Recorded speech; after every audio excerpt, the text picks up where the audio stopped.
Salut les Ray, bah écoutez c'est Rizab, j'espère que vous allez bien. Ça fait longtemps que je vais pas posté de vidéo facecam comme ça sur cette chaîne, mais avec l'événement qui m'est arrivé il y a quelques jours, il y a 2 jours là maintenant, c'était la nuit dernière même, bah je vais vous le relater en facecam. Alors aujourd'hui, à l'heure où je tourne cette vidéo, on est le 4 juin 2020, et il faut savoir que le 2 juin, donc c'était mardi, je me rendais à la gare du Nord parce que j'effectuais voilà, un voyage entre mon domicile et une propriété. Et il faut savoir que voilà, j'étais avec mes affaires, j'avais un sac à dos, j'ai fait des courses, j'ai fait des courses entre temps pour Madame Rezab et moi-même. Voilà, j'avais mon sac à dos, j'avais mes habits normaux, voilà, j'étais on ne peut plus normal, j'étais un quidam parfait. Et il faut savoir que quand je fais des déplacements à Paris ou quoi, j'ai souvent une sacoche et dedans je mets un cran d'arrêt. Voilà, je sais que c'est pas très bien, mais voilà, j'ai un cran d'arrêt. Il était dans ma sacoche qui était posée sur mon torse ici.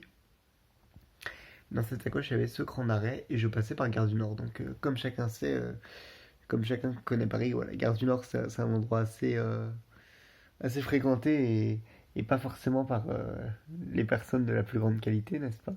Je passais par Gare du Nord et là, je descends de mon train, c'était à la ligne 5 et je m'apprête à rejoindre les TER, voilà, les trains que je prends habituellement pour circuler en Île-de-France.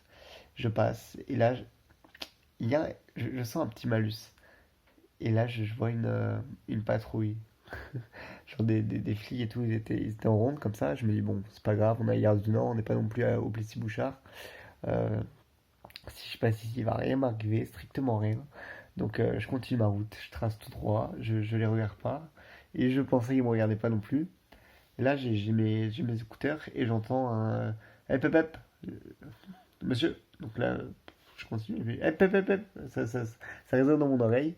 Et là, je me tourne, discret coup d'œil. Qu'est-ce que je vois? Un premier policier qui est sur moi. Il me dit, mettez-vous sur le côté, monsieur contrôle d'identité. Donc je sais, enfin plutôt, je croyais que j'avais rien à me reprocher. Du coup, j'obtempère. Je me mets sans difficulté sur le bas-côté.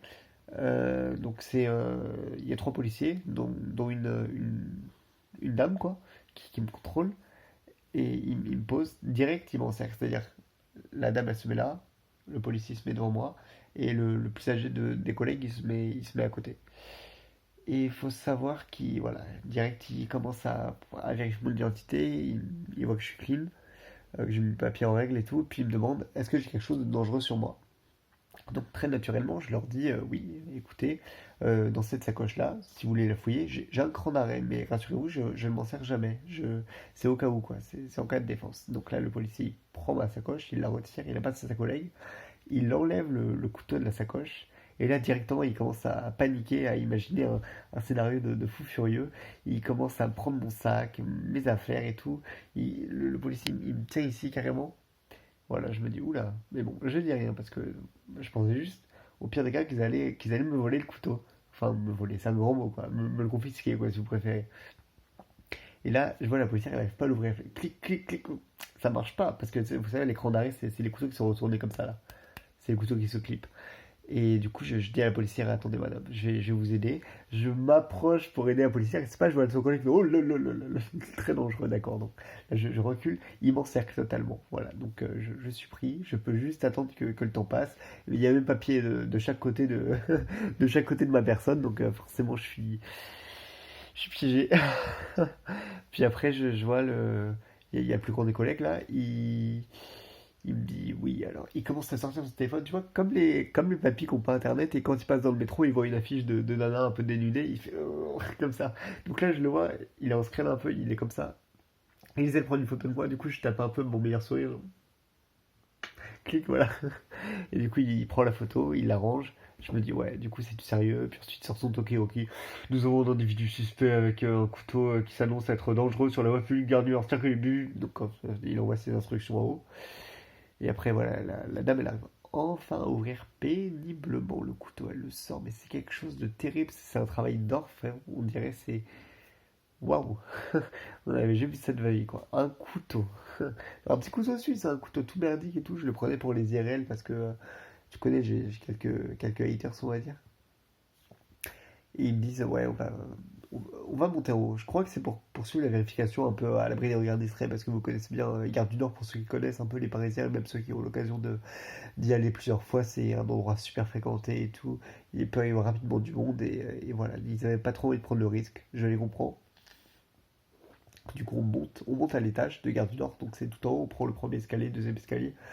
On arrive en haut, la plateforme, quoi, on va appeler ça comme ça. On arrive à la plateforme, et là, il me garde. Je vois direct que le collègue, il me tient comme ça, il me tient par l'épaule. Et toutes les 2 secondes, et genre comme si j'avais Ebola ou le sida, je sais pas quoi, il se lave les mains. Genre, Covid, vous connaissez, voilà. Puis après, voilà. Il m'emmène en haut, j'attends une dizaine de minutes. Et il y a un camion de police qui arrive direct. Ils ont ma sacoche, mon sac, mes affaires, le couteau, le papier d'identité. Ils embarquent le tout et ils me foutent dans le camion. Là, je me dis, je sais pas où je m'embarque. Mais j'étais loin de m'imaginer encore ce qui allait m'arriver, hein. Donc là, le camion il roule, il roule, il roule, il roule. Il roule, il traverse tout Gare du Nord, tout. Pour ceux qui connaissent un peu le secteur de Paris, il passe devant la Chapelle et tout. Et il m'amène très rapidement dans le cinquième. Comment je sais que c'est le cinquième? Je passe devant Notre-Dame de Paris, donc qui a pris feu l'année dernière malheureusement.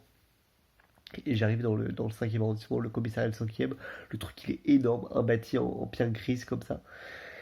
Et je me dis ouais, nous y voici. Et puis voilà, donc ils me descendent du camion, ils font passer devant les gens ils comprennent pas, c'est pas grave, je passe devant les collègues et tout. Et ils me font attendre dans un premier temps dans le hall. Je me dis c'est une histoire de couteau, au pire ils vont me faire signer des papiers et tout. Mais bon voilà, quoi, il y a pas mort d'homme, il y a pas de blessé, il y a rien quoi. Ils ont rien, ils ont juste un couteau suisse quoi. C'est un couteau à saucisson, un couteau de pique-nique, il va rien m'arriver.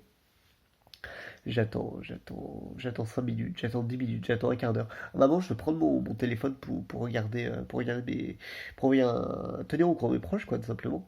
Et c'est pas le policier, il me dit ouais non, pas d'SMS. Donc là je me dis ok, donc le truc il va être un peu plus sérieux que prévu.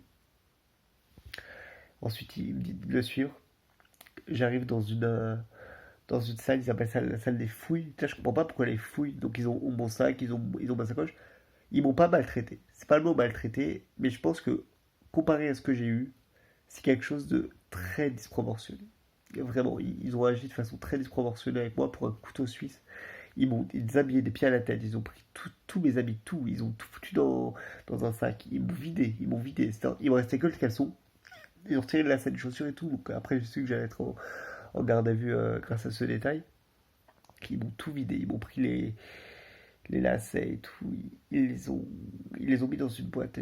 Il y a en fait, en garde à vue, si tu arrives à retirer les 2 lacets, ils te laissent les 2 chaussures dans ta cellule. Mais moi, comme j'arrivais pas à retirer le deuxième parce qu'il y avait un petit nœud ou je sais pas quoi. D'ailleurs, je vais vous montrer le lacet. Voilà, ce lacet là, il y avait un petit nœud. Du coup, ma chaussure a été bloquée. Du coup, ils ont préféré me mettre les 2 chaussures dedans. Mais ça, c'est une autre histoire. Du coup, j'étais en chaussettes dans la garde à vue qui puait la piste. Mais bref.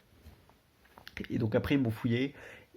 Même quand j'étais en caleçon, le gars, il m'a passé au scalpel, quoi, on va dire. Il m'a passé à la sonde électronique ou je sais pas quoi. Il est passé près de, près de mes fesses et tout. Il m'a sondé. J'avais rien. Je lui ai dit, j'ai rien, monsieur. Mais il m'a dit, secoue ton caleçon, fais du tour sur toi. Enfin, vraiment, un tour de piste monumental. Et voilà. Il m'a dit ça, il m'a dit tout ça. Après, ils m'ont fait rhabiller, sauf qu'ils ont pris toutes mes affaires, ils les ont posées dans un bac. J'ai pu contacter personne.